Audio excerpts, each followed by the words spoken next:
Tipid muna sa kuryente mga kapatid, yellow alert status o manipis na naman kasi ang reserba ng kuryente sa Luzon Grid ngayong araw. Para sa update live na magbabalita, si Shyla Francisco. Shyla, bakit nga ba nagka-brown out kagabi sa ilang bahagi ng Metro Manila at Calabarzon?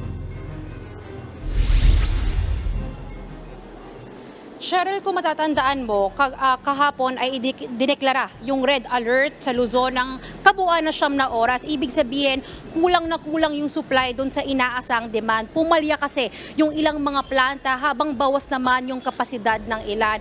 Kung tutuusin, actually, merong programa yung Meralco na Interruptible Load Program. Ito yung pinapagamit muna ng generator, yung mga malalaking establishmento tulad ng mga malls at mga pabrika para ma-manage yung supply at maiwasan yung brownout. Pero hindi na rin naging epektibo yan dahil gabi marami ng saradong mga establishmento, so bawas na rin yung gamit nila ng kuryente. So talagang hindi na mapipigilan yung pagsipa ng demand doon sa kakulangan ng supply. Cheryl?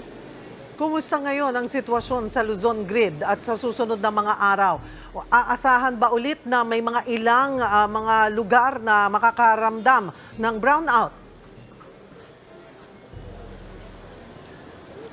Cheryl, ngayong araw, idineklara yung yellow alert sa Luzon Grid mula 1:00 hanggang 4:00 ng hapon, 6:00 hanggang 11:00 ng gabi. Ibig sabihin, pag yellow alert, manipes yung reserba ng kuryente. May sapat na supply pero manipes yung reserba. So sa ngayon, sa mga oras na ito, walang inaasahang brownout. Ngayon dun sa tanong mo kung magkakaroon pa ba ng yellow at red alert sa mga susunod na araw, ang sinasabi lang ng DOE, posibleng sumipa pa rin yung demand sa mga susunod na araw hanggang katapusan ng Mayo dahil nga sa init ng panahon.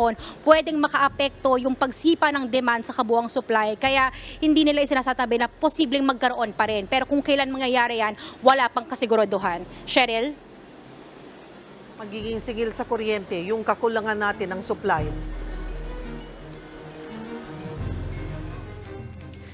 Cheryl, ayon sa Meralco, posibleng may epekto o posibleng pataasin na mga red at yellow alert yung presyo ng kuryente doon sa susunod na buwan. Bagamat may pinatutupad naman yung Energy Regulatory Commission na kautusan na kapag red alert ay sinususpend din nila yung operasyon ng WESM or Wholesale Electricity Spot Market kung saan kumukuha ng supply ng kuryente yung ilang mga utilities tulad ng Meralco, baka hindi yan sumapat, lalo kung marami ang mararanasang yellow alert. Pero kung magkano yan, wala pang pinal na computation yung Meralco. Cheryl?